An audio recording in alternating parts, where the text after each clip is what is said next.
ऐसा कहा जाता है कि कर्मों का फल निश्चित ही मिलता है।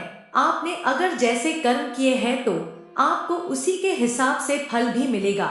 आज नहीं तो कल आपको उसका फल मिलेगा जरूर। ऐसी ही एक कहानी है। एक गांव में एक किसान अपने परिवार के साथ रहता था। उस किसान का एक पुत्र था जो कि अपने दोनों ही पैरों से अपाहिज था। वह किसान धार्मिक प्रवृत्ति वाला, दयावान, संत महात्माओं की सेवा करता और जरूरतमंद लोगों की सेवा करता जितनी उससे हो सके। वह गरीबों की मदद भी करता था। एक बार उस गांव में बहुत बड़े संत आए।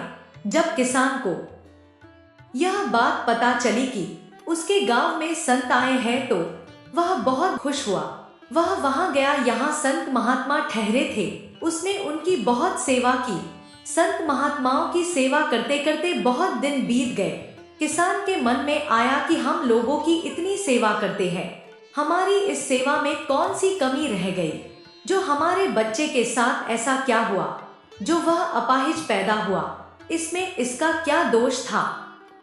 एक दिन वहां पर संत महात्माओं का सत्संग चल रहा था। वहां पर बहुत से श्रद्धालु सत्संग में बैठे थे। संत महात्मा ने अपने प्रवचन को खत्म करने के बाद वह बोले, इस प्रवचन के विषय में अगर किसी को कोई शंका हो तो बताइए। उन सब श्रद्धालुओं के बीच बैठे उस किसान ने संत महात्मा से एक प्रश्न किया कि वह निस्वार्थ भाव से जरूरतमंद लोगों की सेवा करता है। कभी भी किसी के बारे में हम बुरा नहीं सोचते हैं, ना ही कभी किसी का बुरा किया। फिर भी हम लोगों से ऐसा क्या गुनाह हुआ जो कि मेरा पुत्र अपाहिज पैदा हुआ? यह सब बोलते बोलते उस किसान की आंखों से आंसू आ गए। उस किसान की बातों को सुनकर महात्मा ने उसको और उसके पुत्र को अपने पास बुलाया। फिर वह दोनों महात्मा जी के पास गए।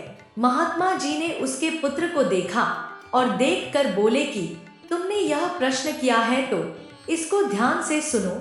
यह जो तुम्हारा पुत्र जो दोनों पैरों से अपाहिज है, इसको इसके पिछले जन्म के कर्मों का फल मिला है। मैं तुम्हें इसके पिछले जन्म के बारे में बताता हूँ। यह तुम्हारा पुत्र पिछले जन्म में एक सेठ का लड़का था। इसके पिता का बहुत अच्छा कारोबार था, तो हर रोज दोपहर के समय यह अपने पिता के लिए घर से भोजन लेकर जाता था। एक दिन इसकी माता ने भोजन बना के रख दिया और बोला कि मैं किसी काम से बाजार जा रही हूँ, तो मैंने भोजन को एक पात्र में रख दिया और अभी यह भोजन अपने पिता को जाकर दे आओ। और इतना कहकर माँ घर से बाहर चली गई। कुछ समय के बाद एक कुत्ता भूख से व्याकुल था। वह इनके घर आया और उसने उस भोजन से एक रोटी उठा ली। यह सब तुम्हारा यह पुत्र देख रहा था, तो फिर इसने एक मोटी लाठी से उस कुत्ते को मारा और उसके पीछे वाले दोनों पैर तोड़ दिए। वह कुत्ता दर्द के कारण बहुत करा रहा था और वह कुत्ता संपूर्ण जीवन दोनों पैरों से बेकार हो गया। वह कुत्ता जब तक जीवित रहा वह अपनी जिंदगी दो पैरों से घसीटते घसीटते जिया और तड़प तड़प कर मर गया। अब यह उस बेजुबान कुत्ते की बद्दुआ का फल है जो यह दोनों पैरों से अपाहिज पैदा हुआ। महात्मा ने फिर कहा कि इस संसार में मनुष्य को अपने कर्मों के फल को भुगतना ही पड़ता है।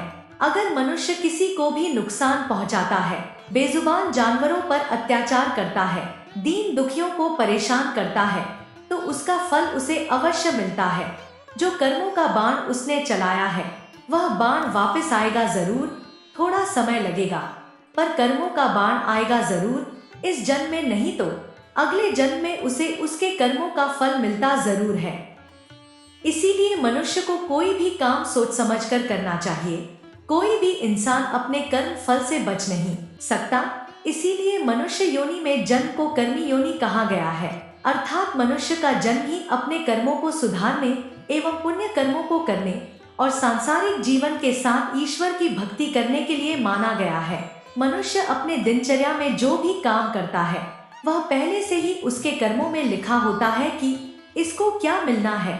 ईश्वर ने इंसान के कर्मों के हिसाब से पहले से ही तय किया होता है। इसलिए मनुष्य योनि में आकर मनुष्य को अच्छे कर्म करने चाहिए जिससे कि उसका आने वाला समय अच्छा रहे। भगवान श्री कृष्ण गीता में कर्म को प्रधानता देते हुए स्पष्ट रूप से कहते हैं कि व्यक्ति की यात्रा जहाँ से छूटती है, अगले जन्म में वहीं से प्रारंभ होती है। ध्यान रहे, परमात्मा भी मानव रूप में अवतरित होते हैं, तो वह भी उन सभी नियमों का पालन करते हैं जो सामान्य मनुष्यों के लिए है। इस जन्म में या अगले जन्म में हर बुरे भले कर्मों का प्रतिफल निश्चित रूप से भोगना पड़ता है। दोस्तों, अगर आपको यह वीडियो अच्छी लगी हो तो हमारे चैनल को अभी सब्सक्राइब कर लें एवं वीडियो को एक लाइक कर दें। कमेंट में जय श्री कृष्णा जरूर लिखें। जय श्री कृष्णा।